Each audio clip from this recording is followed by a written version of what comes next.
What's up, folks? So in my last video, we went ahead and talked about the current state of the X-Wing community, and one of the key things that they've not exactly promised to do, but are most likely to do after the official GT season, after the World Championship, or Adepticon 2025, is actually start doing regular points updates.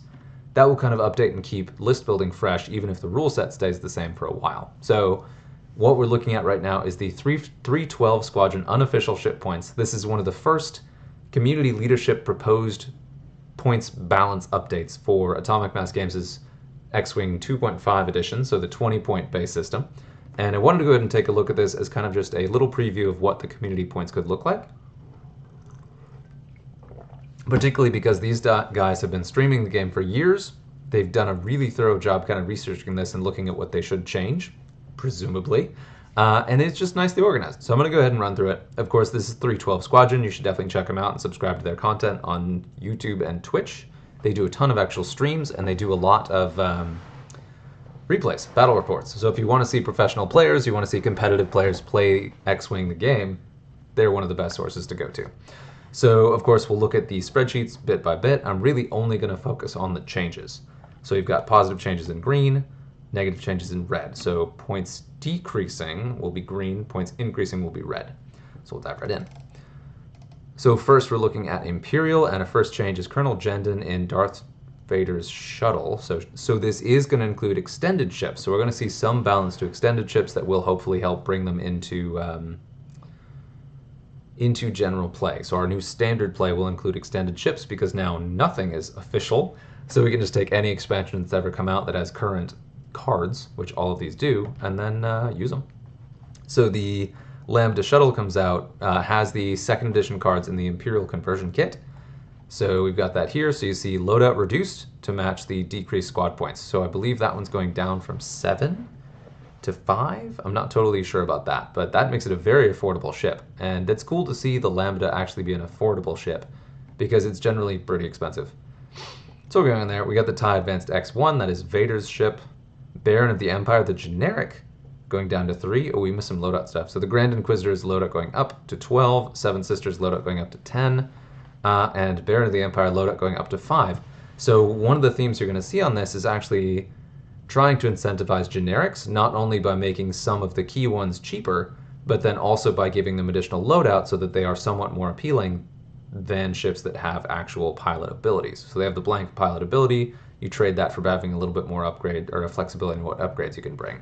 So that's pretty cool, and you're going to see that a lot. It's a key.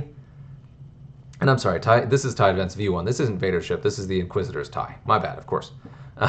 So Baron of the Empire, being the generic there, doesn't have a ton of upgrade slots, does not still have the Force upgrade slot. I don't think we see any changes in slots in these, and that's an interesting place that we could see played around with a bit more.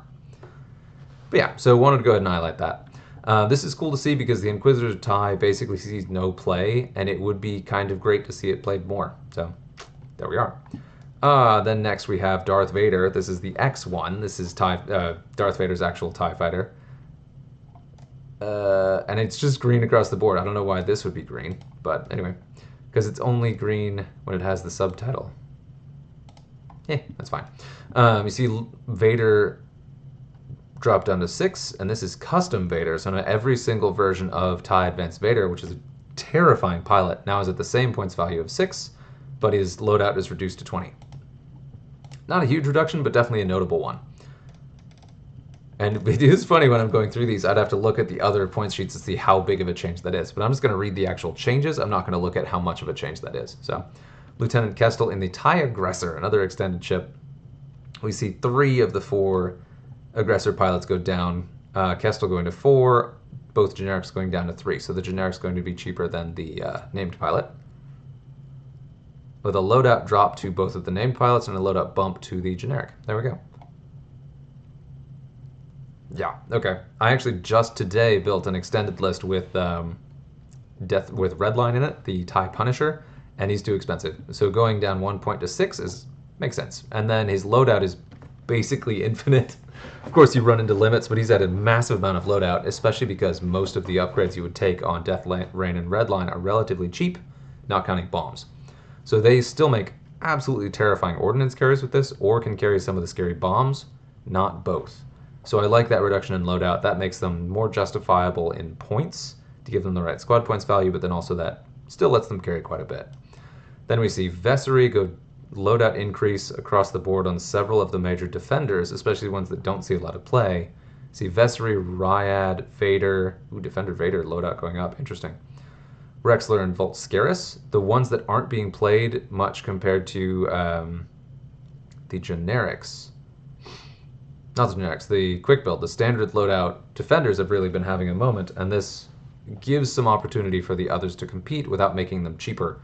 Because defenders getting too cheap is always a boogeyman of the game and could be very scary in 2.5. But so all of them saw increased loadouts, so a little bit more competitive.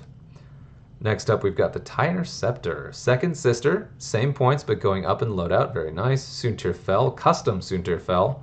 Ooh, there's a slot change. So he has a change in slots. So he's got 15 loadout, which is an increase, pretty dramatic increase.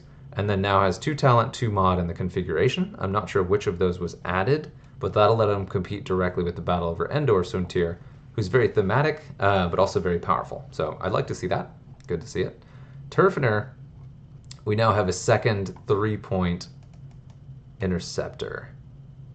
Yes, because we had the rear before, now we have Tur as well, which is great. I love to see that because I really love TIE Interceptors. I don't think they're going to break the game. Having 2 of them to 3 points is awesome. One of my favorite ships ever. Apparently I like quick zippy ships that blow up when you look at them. Then we've got the TIE LN fighters. I do not envy anyone balancing the TIE LN fighter pilots because there are 100 of them. But so we've got loadout increase to Night Beast, the custom one, Scourge Skutu in Wampa, and the ISB Jingoist all saw increased loadout. Likewise, Valen Rudor, Valen Rudor in the TIE, not the standard loadout, got loadout increased to 8, which will let him compete with the standardized loadout version. Cool. In the Phantom, we see both Echo and Whisper have their loadout bumped, but their points cost not changed, interestingly. Okay. You may have seen, if you watched my last video, you may have seen the quick builds for them coming out, so that will definitely mean there's an opportunity where they need to compete with a quick build as well. We have not seen them in the game at all, really, so it's hard to know where to balance them, so I'm actually a little bit surprised to see them changed at all. But it's a good first step to kind of introduce them back into the complete game. So to be able to run Phantoms again in Standard, and then we can tweak them again later once playtesting bears out what they can do. Skipping straight to the TIE Bomber, we see Tomax Bren, the standard loadout, go up to 4. Very healthy change. Then we see Tomax Bren, the custom, have his loadout bumped by 1. I believe that's by 1. A small bump to his loadout. Don't know exactly how much. And then both generics, the Gamma Squadron Ace goes down to 3, but with only 5 loadout. That's a reduction. And then the Scimitar Squadron Pilot goes down to 3, but his loadout is bumped to 7. So the lowest initiative generic TIE Bomber gets an increase in loadout and a drop in points, which is nice. If you're going to run cheap bombers, it makes sense that they not be the most powerful bombers you can run. So, note, Deathfire is still 3, but Tomax is by a mile the best bomber out there, the standard loadout, so he absolutely makes sense being at 4. He's still totally worth it. So. Then we've got Duchess going down to 4, very nice, and loadout getting decreased as well. Okay, Pure Sabak, loadout going up, but staying at 4. And then the generics here, the Black Squadron Scout and the Planetary Sentinel, both getting bumps to their loadout. Now these are pretty small bumps to their loadout, and they still have very low loadout, but having loadout to play with really does make them tempting pieces again, even if in this case they're the same cost as the named pilots. For the Decimator, Captain Oiken sees a loadout bump. Chirpy Rear Admiral Shiranu gets a loadout decrease, which is also needed. I also see a slot change, but I'm not sure which one it is. So now the slots are Talent, Torpedo, Crew, Gunner, Bomb, Mod, Title. I think he might have had 2 mod slots or 2 talent slots. I'm not sure which one, but there's a change there. Then we got Patrol Leader, the generic Decimator, going down to 6. Oh no. So they're opening up the world to 2 scary defenders plus Decimator with that, which a generic Decimator with 12 loadout isn't super scary, but still, there's a lot of stuff you could play with that, and that makes it much easier to squeeze a Decimator into a lot more lists. I have concerns about making the generic Decimator cheap. But we'll see. They know more than I do. They've been blessed at playtesting this. Alright, so now we're into Rebels. We've got the ASF B-Wing. We've got Braylon Strom, the standard loadout increased to 5 instead of 4, which I don't think he will ever see play because I personally think that the standard loadout Braylon is bad, but what do I know? I think that the one that really makes that combo is Gina. Standard loadout Gina is insane. So she stayed at 5, but Braylon going up to 5 as well. But Braylon custom going down to 4. Ooh, that's nice. So then you could run custom Braylon with Battle Over Endor Gina, and I think that's actually a stronger combo. So I think this may have overbalanced in the wrong way, because I do think custom Braylon is better than Battle Over Endor Braylon and still triggers Gina's abilities. So yeah, interesting, but we'll see. And then Gina custom got a loadout reduction to 10. Okay. Hera in the B-Wing got a loadout increase to 16. Netra and Pollard went to 15. 10 Num went to 15. Blade Squadron Veteran and Blade Squadron Pilot both got bumps to 6 and 10. I'll try to go a little faster. The Arc 170, Ezra Bridger got a points drop to 3 in the attack shuttle. There it is. Sorry, the attack shuttle went down to 3. Nice. But loadout dropped to 6. Okay. With little guys like that, the big concern is if you make them too cheap, you want to look at what crew combos they're capable of and kind of figure out what's going to fix that. Then jumping straight to the B-Wing, or Y-Wing, excuse me. We've got Dutch Vander, the custom Dutch Vander. Not one of the 2 standard loadouts, but the custom loadout went up to 16. Then we're also seeing loadout bumps for both generic Y-Wings as well. Okay, so there's some love for generics. A lot of them aren't seeing points changes, but some are, so you gotta watch out for that. Jumping straight to the Gauntlet, we see the generic Gauntlet drop to 6 as well. Was that 7? No, it was the most expensive Gauntlet. That is ridiculous. I hadn't looked at that much. I run the Gauntlet in Scum and Separatist a little bit, but... Alright, and then in the Hawk, we see Jan stay at 6 points, but her loadout increased to 15, which makes her a very tempting piece. Then in the Falcon, the modified YT-1300, we see Leia Pilot go down to 6. Okay, loadout dropped to 15 though. Okay. But a 6-point Falcon is nothing to sneeze at. That, I think, may be a little overtuned. That seems really, really good, because Leia is still a very strong pilot, and was one of the ones who's been subbed in a lot in place of Han, even at 7. So seeing her at 6 is somewhat concerning. But the loadout drop does mean she can't do some of the most abusive combos, but yeah, we'll see. Still a 6-point Falcon with Force. And then in the A-Wing, we see Ahsoka's loadout jump to 15. Ahsoka's still a 5-point A-Wing. She's super powerful, but very fragile, and definitely a gamble, because if you lose her, it's a lot of points to your opponent, and you don't gain much for it. So, Hera in the A-Wing also has her loadout bump to 9. That's nice, because hers is really low. Jake Farrell has his bump to 14. Also nice. Shara Bay, also in the A-Wing. Okay. Sees her points drop to 3. Excellent. And then her loadout up to 8. Shara, it always was confusing that she was 4 points. Most of the A-Wings that are more than 3, you really got to justify it, because there are so many really strong 3-pointers that the 4-pointers always seem a little bit surprising. Yeah, Then we go to the T-65. We see Edrio 2 tubes drop to 3 points. Ooh, I missed that on first pass. We now have a 3-point T-65. That is some power creep. 3-point T-65, but his loadout went down to 6. We saw Corran Horn's loadout go up to 12, which is nice. Jack Porkins also dropped to 4. But he has 12 loadout. And so, yeah, so the 5 T-65s is definitely much more of a reality here. Colby loadout jumped to 10. Very good, because it was very low. Luke, custom Luke, stayed 5. Oh, actually, custom Luke. Custom Luke. Okay, so custom Luke was 6, so custom Luke has now dropped down to 5. Interesting. But also saw a loadout reduction to 20. Which does make it much more challenging to kind of replicate what you have in the standard loadout, but that's why you have a cheaper one. So, all right. And then Wedge in the Battle Over Endor, the standardized one, went up to 6. Wow. He's good. I don't think he was 6 points good, so yeah, I don't know. But I really like custom Wedge, and he's still 5, so. All right, now we're looking at the generic, okay? The generic Red Squadron Veteran in the T-65 went down to 4, so there is a 4-point generic as well, which opens up some options, opens some things up there. Loadout bump to 6. This is going to be a minute. Sorry, folks. But I do appreciate that, because this is just showing that the complete points overall has been fairly thorough. So there's a lot of stuff in here. Sabine in the ties bumped to 3, so she went up, and then Zeb is now the 2-point tie with 2 loadout. Sabine's loadout was bumped to 8, which is good, so she can take more than just Beskar, so she has more than the 3 loadout, so she's still good, But that was probably a necessary change. She was definitely too strong for a 2-pointer. In the U-Wing, we see K2SO go down to 4. Wow, 4-point U-Wing. But his loadout dropped to 5. So there's not much you can put with him, but you can still take a 4-point U-Wing, which is definitely something. And then we see Callus's loadout bumped to 18 in the VCX. That's cool too. And then we see Aaron Kraken in the Z95 jump to 3 points, or reduced to 3 points, but his loadout reduced to 4 as well. So you've got a cheaper Headhunter. I went up against the 4-point version of that. He really took a beating. I was really impressed, but that's a dramatic drop to his loadout. So I think the one that I was up against had a shield upgrade, so that's a huge drop to his loadout, which definitely justifies the points reduction. Then we got Scum, finally. And so we're looking at the B-Wing over here. Kaval, loadout bump to 12. Thank you so much.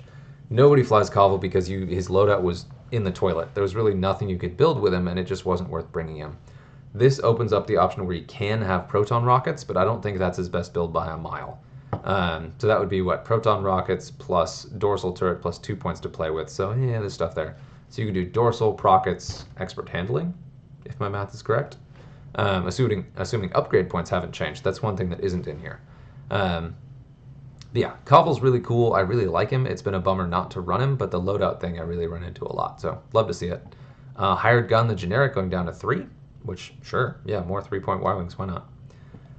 I already have some anyway, so there's not a huge competition in that slot. And we see the Fang Fighter Fen Rao go down to 5 with 6 loadout. Now, I already don't trust Fen because he's got a lot of potential upside, but especially with 6 loadout, you really can't load him with the Mandalorian upgrades. That's either Beskar and plating, or excuse me, either Beskar and optics, or one of those two plus something else, and you can't put a shield upgrade on there. You can do burnout thrusters, but that's it. That implies that Fen Rao was already too good. Although dropping him to 5 is really good, because the 6-point slot he competed with every one of the big ships that were just more consistent. But yeah, so I'm curious to see where that goes.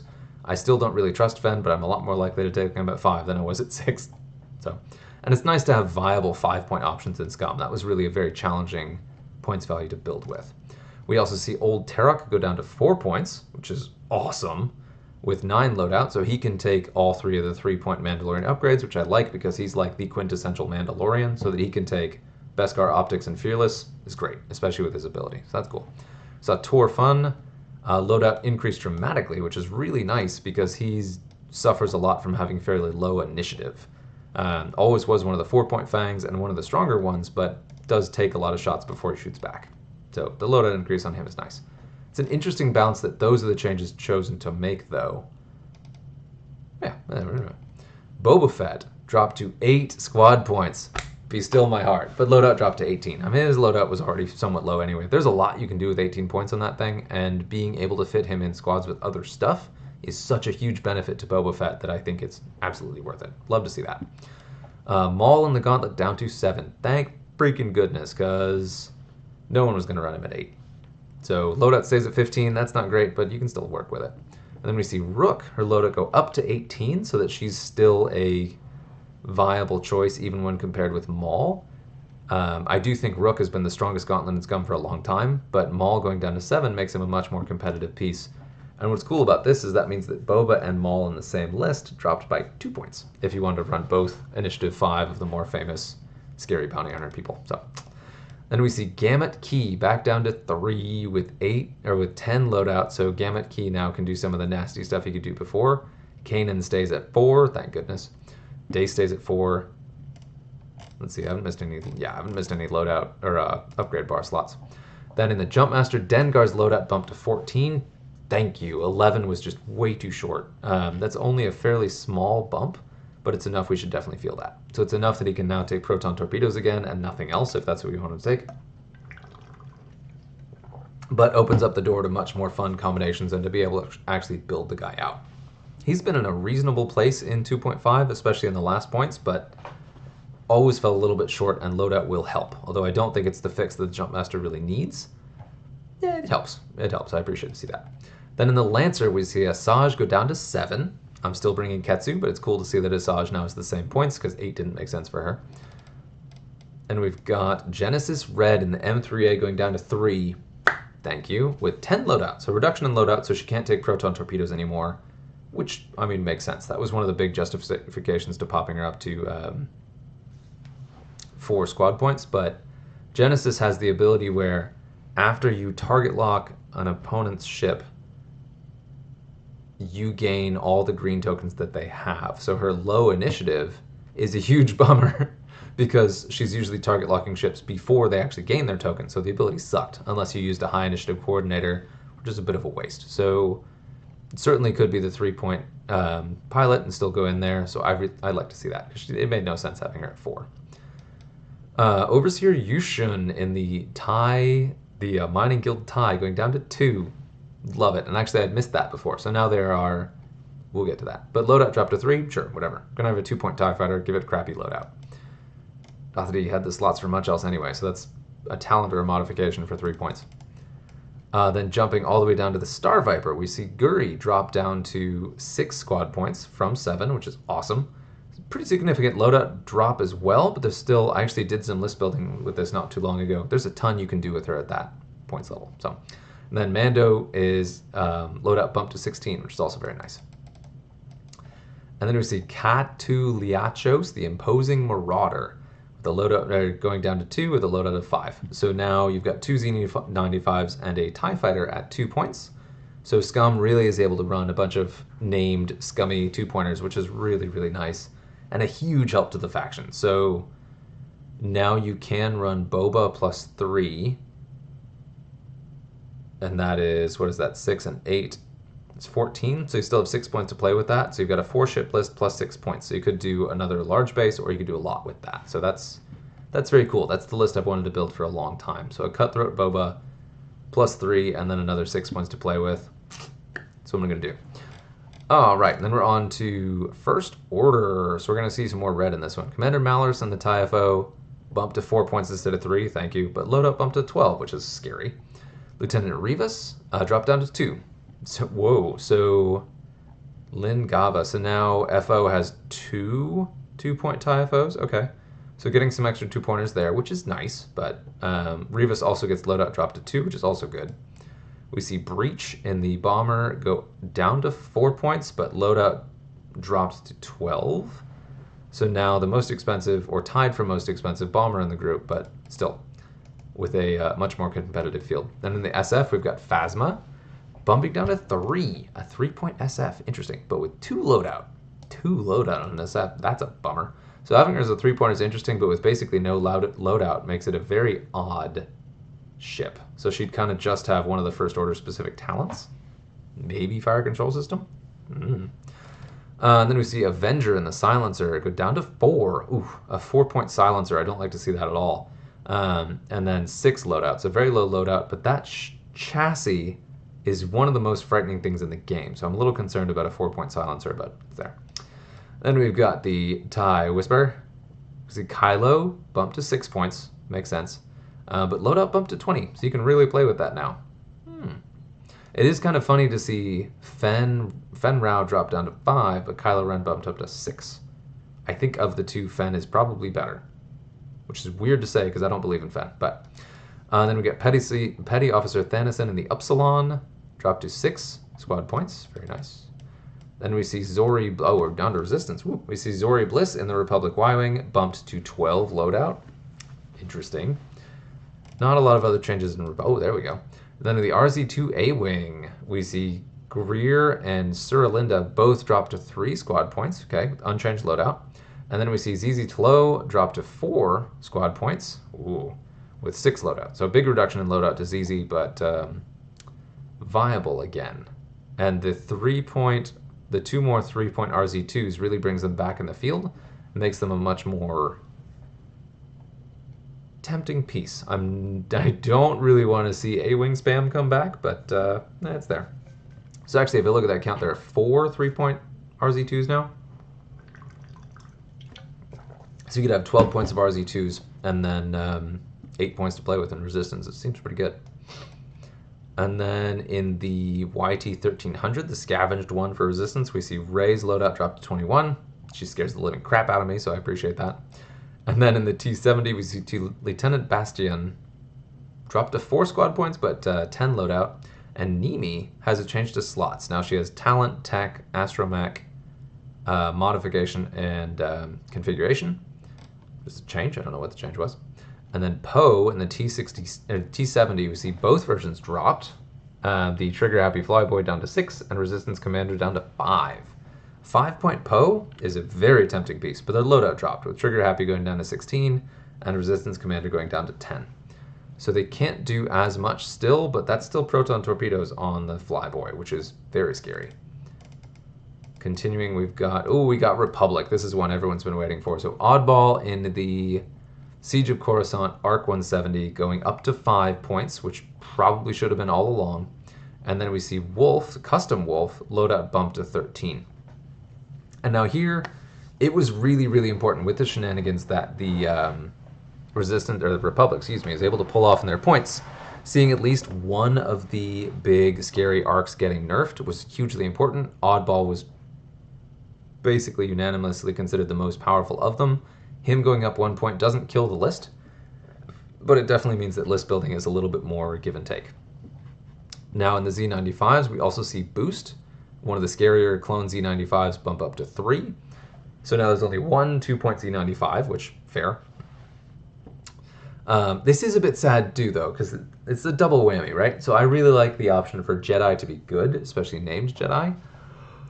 And they really struggle to have wingmates around them. So the arc getting bumped is good, but also losing boost does make it a little bit harder to build around your more expensive pilots. But I kind of get that it needed to be done, especially right now where Republic is so dominant. On that note, though, we then see Adi Gallia in the Delta 7B go down to 6. She was 7 before Wild, but her loadout dropped to 15. And then we see Ayla Secura in the Ada Actus drop down to 4, but with a loadout drop to 12. And then we see Anakin Skywalker, custom Actus Ada Skywalker, very nice. Then we see Siege of Coruscant Anakin in the Ada bump to 5, so now tied. So the custom Ada and the Siege of Coruscant Ada are both 5. And the custom one now has Force, Talent, Cannon, double cannon, Astromech, and Mod. So that's plenty where you could now give custom Anakin the synced cannon or proton cannons. Some of the really scary cannons can go on there and make them very, very dangerous. I guess the synced cannon makes the most sense because he already has 3 primary in the middle, but proton cannons are pretty tempting on a force carrier. Then we see Obi-Wan in the Ada drop down to 4 with 10 loadout, so that's reduction 2. I appreciate seeing this because the Ada is such a squishy ship. I would love to see more of them in play, but it's always been too expensive. Then we see the generic Jedi General also go down to 4, which is nice. Then we see the Lat Hound goes back down to 4, so we now have a cheaper Lat that could actually be more tempting. So 4 squad points, but 13 loadout. And then in the Naboo N1, we see the Handmaiden gain 16 loadout, wow. And then Talent, Sensor, Astromech, Mod for the slots. There's a change there. Anakin went down to 4. Okay, that's risky. But with 13 loadout, so he can still do proton torpedoes, but not proton torpedoes plus passive sensors, which already couldn't. So actually, yeah, so yes. So he can be quite scary, but you have to make some compromises there. And then Dine Elberger, the named pilot no one ever brings, dropped down to 3. So there's now a 3-point Naboo starfighter. That's nice, but with 5 loadout. That's cool. And then we see in the Torrent, we see Oddball go down to 3, we see Swoop go down to 3, and Tucker go down to 3. All the custom ones, Oddball dropped to 8 loadout, Swoop dropped to 10 loadout, and Tucker dropped to 8 loadout. That's really good because the Torrent is really supposed to be kind of the swarm spam ship in the faction, and it hasn't been for a long time. So cool to see that. I like to see those all get a little bit more trimmed on points. And then we've got these Separatists. We see Wat Tambor go down to 3. Whoa, okay. So he's the one that does not have an actual command ability that applies to the others and isn't Grievous. So he's not Seer, but that's kind of cool. So there's a 3-point Belbelub now. Did not see any change in loadout. He still has 9, so that's good. And then we see Aura Singh and the Fire Spray go up to 15 loadout, which is cool. Literally never seen her on the table, which is a bit of a bummer because she's a cool character. Boba Fett in the Fire Spray down to 6. Oh god. So now we have a 6-point Fire Spray in Separatist. And then Django goes down to 7. Okay, so now he's still 1 cheaper than Boba. which he was 8 to Boba's. Yeah, so he's still 1 point cheaper than Boba, but with his loadout ding to 16, still fine, still very, very good. And then the HMP, the Geonosian prototype goes up to 16 loadout. Thank you. See loadout increases across the board to the HMPs, and that's really good because they were really hamstrung by both being expensive, kind of weird, and also having basically no loadout. The Oppressor, which is the cannon, no. What is the Oppressor? So the Onderon Oppressor goes down to 3, which gives you another 3-point option, which is really good because it's also a heavy hitting 3-point option. Loadout dropped to 13, but still, I'll take those for 3 points. Then you get the DGS, yeah, the other named ones all get bumped loadout, 12, 10, 12, except the Separatist Predator. The bottom version stays at 9. So a lot more options to do with those, and with the combination of those, if you're looking at Boba, Fire Spray, and a couple Roombas, that got real cheap. So that's cool. Then DBS 404, the custom loadout is now 3, so tied for 3 points alongside the Siege of Coruscant version. So custom DBS 404 in the Hyena is now 3 points. That's good. Then we see Gorgol. Ooh, man. Gorgol in the Nantex. Go down to 3. So now we have a 3-point Nantex. We'll see where that goes. IG-101, one of the named Rogue class fighters, goes down to 3 points as well. Wow. So in any other faction, these would be incredibly cheap pieces, but now if you just spam 3-point ships in Separatist, you can make a really terrifying soup. So you got what? 3. You got DBS 404, Gorgol, this is 6. IG-101 is 9, and then Wat Tambor gives you 12, and you really are building a pretty, just like a hardy, very scary, flexible list just out of your 3-pointers, so that's pretty wild. I think this is a major buff. Count Dooku, Darth Tyrannus, the custom Dooku, down to 6, which is good. He's now tied with the Siege of Coruscant version with 15 loadout, which is a reduction, but still, seeing him at 6 is good. And you see Darth Maul in the Sith Infiltrator go up to 22 loadout, which is also good. And in the Vulture, you see the Precise Hunter go down to 2, awesome, with a loadout cut to 6, also makes sense. So they can still take ion cannons, and 3 of those suckers with ion cannons and free rerolls is pretty good. But yeah, so I really appreciate that. I understand the potential for them to be very dangerous, and so you want to be careful with those. But being able to take those at 2, I've been trying to take Precise Hunters since they were launched, and they are bad. This doesn't make them. It doesn't make them good, but it does make them cheaper, which means they are less of a sacrifice to put in a list. So I like to see that. It's a really cool idea to have the actual, like, 3, your max pips of your Precise Hunters running around with cannons. So that's cool. I appreciate that. And then we see DFS 311, the scouting drone, jumped to 2 as well. So big drops to Vulture points. Pretty significant buffs to Separatists. Not exactly the ones I would have expected. We also see the Iron Assemblers loadout go up to 10. And the Trade Federation drone, the generic loadout, go up to 5. So that is good. And that's the lower initiative of the Trade Federation drone, so you have some incentive to take the cheaper of them. Interesting. Or to take the lower initiative of them, rather, I should say. So that's our 312 proposed points. This is just one version of our community proposed points. This has not gone through the full XWA approval process. So yeah, we'll kind of see where that goes. But I wanted to go ahead and give a preview of how that looks. And I'm pretty optimistic. I'd love to see the extended ships go in there. It's nice to see generics get some love. I probably won't run them, but it's there. Separatist getting a bunch of love is great, and Scum got some very key changes that are really, really nice. So, love it. Let me know what you think. Cheers.